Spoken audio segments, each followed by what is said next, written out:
প্রথমেই আমরা শিখব কুডের ব্যবহার।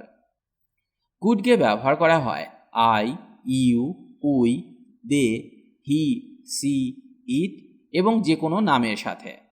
তার মানে কুডকে আপনি সমস্ত সাবজেক্টের সাথে ব্যবহার করতে পারবেন। অ্যাবিলিটি বা পারা অর্থে কুডকে ব্যবহার করা হয়। কুড হলো past of can. Ability in the past বা অতীতের দক্ষতা বা ক্ষমতা বোঝাতে কুডকে ব্যবহার করা হয়। চলুন এবার কয়েকটা উদাহরণ দেখা যাক। তারা পৌঁছাতে পারত, they could reach, they could reach. আমি এটা করতে পারিনি, I could not do it, I could not do it. সে আর হাঁটতে পারছিল না, he could not walk any further, he could not walk any further. সে হিন্দি বলতে পারত, he could speak Hindi, he could speak Hindi. মানে আগে পারত কিন্তু এখন পারে না, এই রকম অর্থে আমরা কুডকে ব্যবহার করতে পারি। সে পৌঁছাতে পারেনি, he could not reach, he could not reach. এটা নেগেটিভ সেন্টেন্স। এখানে নট ব্যবহার করার ফলে বাক্যটি নেগেটিভ সেন্টেন্স হয়ে গেছে। কুডকে আবার রিকোয়েস্ট করতেও ব্যবহার করা হয়। যেমন, তুমি কি ওটা আবার বলবে? Could you repeat that? Could you repeat that? এখানে আমরা রিকোয়েস্ট করছি। আমি কি আপনাকে সাহায্য করতে পারি? Could I help you? Could I help you? তাহলে আমরা শিখলাম কুডকে ব্যবহার করা হয় অতীতের দক্ষতা বা ক্ষমতা বোঝাতে। তাছাড়া বাক্যে রিকোয়েস্ট করতেও কুডকে ব্যবহার করা হয়। এবার আমরা শিখব কুড বি এর ব্যবহার। হতে পারে, থাকতে পারে, মানে পসিবিলিটি অর্থে কুড বিকে ব্যবহার করা হয়। কুড বিকেও সমস্ত সাবজেক্টের সাথে ব্যবহার করা হয়। যেমন I, you, we, they, he, she, it এবং যে কোনো নামের সাথে। এবার একটা উদাহরণ দেখা যাক। তিনি অফিসে থাকতে পারেন, he could be in the office, he could be in the office. এবার চলুন শেখা যাক শুডের ব্যবহার। শুডকে উচিত এবং উপদেশ অর্থে ব্যবহার করা হয়। শুডকেও আমরা সমস্ত সাবজেক্টের সাথে ব্যবহার করতে পারি। যেমন I, you, we, they, he, she, it এবং যে কোনো নামের সাথে। তোমার ঘুমানো উচিত, you should sleep, you should sleep. তোমার কঠোর পরিশ্রম করা উচিত, you should work hard, you should work hard. তার পড়াশোনা করা উচিত, he should study, he should study. এবার শিখব শুড বি এর ব্যবহার। শুড বিকে ব্যবহার করা হয় থাকা উচিত বা হওয়া উচিত অর্থে। শুড বিকেও আমরা সমস্ত সাবজেক্টের সাথে ব্যবহার করতে পারি। এবার উদাহরণ দেখা যাক। তোমার দয়ালু হওয়া উচিত, you should be kind, you should be kind. তার লাইব্রেরিতে থাকা উচিত, he should be at the library, he should be at the library. এবার আমরা শিখব উইলের ব্যবহার। উইলকে ফিউচার টেন্সে ব্যবহার করা হয়। উইলকে ব্যবহার করা হয় আই, হি, সি, ইট বা যে কোনো নামের সাথে। তাছাড়া ইউ, উই, দে এদের সাথেও উইলকে ব্যবহার করা হয়। আমরা আমাদের সেরাটা করব, we will do our best, we will do our best. আমি কখনোই বলবো না, I will never tell, I will never tell. উইলকে ইন্টারোগেটিভ সেন্টেন্সেও ব্যবহার করা হয়। যেমন, আজ কি বৃষ্টি হবে? Will it rain today? Will it rain today? সে কি আজ আসবে? Will she come today? Will she come today? এবার শিখব উইল বি এর ব্যবহার। পড়তে থাকবো, করতে থাকবে ইত্যাদি থাকলে উইল বিকে ব্যবহার করা হয়, তবে এটা ফিউচার টেন্সে ব্যবহার করা হয়। উইল বিকে ব্যবহার করা হয় আই, হি, সি, ইট বা যে কোনো নামের সাথে। তাছাড়া ইউ, উই, দে এই সমস্ত সাবজেক্টের সাথেও উইল বিকে ব্যবহার করা যায়। ফর এক্সাম্পল, তুমি পড়তে থাকবে, you will be reading, you will be reading. সে খেলতে থাকবে, he will be playing, he will be playing. এবার আমরা শিখব উডের ব্যবহার। উড হলো পাস্ট অফ উইল, মানে উইলের পাস্ট ফর্ম হলো উড।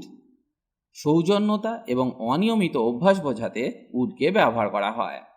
উডকে ব্যবহার করা হয় I, you, we, they, he, she, it এবং যে কোনো নামের সাথে, মানে এই সমস্ত সাবজেক্ট থাকলে আপনি উডকে ব্যবহার করতে পারবেন। ফর এক্সাম্পল, আমি ক্রিকেট খেলতাম, I would play cricket, I would play cricket, মানে আমি আগে ক্রিকেট খেলতাম কিন্তু এখন আর খেলি না। এটা একটা অনিয়মিত অভ্যাস। এই সব ক্ষেত্রে আমরা উডকে ব্যবহার করতে পারি। আবার পোলাইট রিকোয়েস্ট করতেও বাক্যে উডকে ব্যবহার করা হয়। যেমন, আপনি কি কিছু খাবেন? Would you like something to eat? Would you like something to eat? তুমি কফি না চা চাও? Would you like coffee or tea? Would you like coffee or tea? এবার আমরা শিখব ডিডের ব্যবহার। ডিডকে পাস্ট টেন্সে ব্যবহার করা হয়।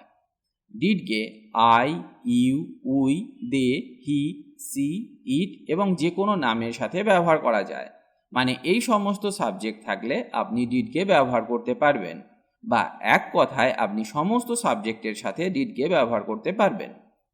ফর এক্সাম্পল, সে কিছু বলল না, she did not say anything, she did not say anything. সে পড়াশোনা করেনি, he did not study, he did not study. আমি কি পড়েছিলাম? Did I study, did I study. তুমি কি গিয়েছিলে? Did you go, did you go. এবার আমরা শিখব হ্যাডের ব্যবহার। হ্যাড মানে ছিল। হ্যাডকে মেইন ভার্ব এবং হেল্পিং ভার্ব হিসাবে ব্যবহার করা হয়। যখন হ্যাডকে মেইন ভার্ব হিসাবে ব্যবহার করা হয় তখন তার অর্থ হয় ছিল। হ্যাডকে I, you, we, they, he, she, it এবং যে কোনো নামের সাথে আপনি হ্যাডকে ব্যবহার করতে পারবেন। সে পড়াশোনা করেছিল, he had studied, he had studied. এখানে হ্যাডকে হেল্পিং ভার্ব হিসাবে ব্যবহার করা হয়েছে, কারণ এখানে মেন ভার্ব হলো স্টাডি। এখানে তার থার্ড ফর্মকে ব্যবহার করা হয়েছে স্টাডিড, হি হ্যাড স্টাডিড। আমার একটা গাড়ি ছিল, I had a car, I had a car. এখানে হ্যাডকে আমরা মেন ভার্ব হিসাবে ব্যবহার করেছি, মানে আগে গাড়ি ছিল কিন্তু এখন আর নেই। এবার আমরা শিখব হ্যাড বিন। হ্যাড বিনকে ব্যবহার করা হয় সমস্ত সাবজেক্টের সাথে। এবার উদাহরণ দেখা যাক। আমরা ফুটবল খেলছিলাম, we had been playing football, we had been playing football. তিনি একটি বই লিখছিলেন, he had been writing a book, he had been writing a book. সে পড়াশোনা করছিল, he had been studying, he had been studying. এবার আমরা শিখব ওয়াজের ব্যবহার। ওয়াজ মানে ছিল। পাস্ট টেন্সে ওয়াজকে ব্যবহার করা হয়। ওয়াজকে ব্যবহার করা হয় আই, হি, সি, ইট এবং যে কোনো নামের সাথে। ফর এক্সাম্পল, আমি দৌড়াচ্ছিলাম, I was running, I was running. এই বাক্যটিতে ওয়াজকে অ্যাজ এ হেল্পিং ভার্ব ব্যবহার করা হয়েছে, কারণ এই বাক্যে মেন ভার্ব হলো রান। তিনি একজন শিক্ষক ছিলেন, he was a teacher, he was a teacher. Were, ওয়ারকে ব্যবহার করা হয় ইউ, উই এবং দে এর সাথে। তারা খেলছিল, they were playing, they were playing. তারা ছাত্র ছিল, they were students, they were students.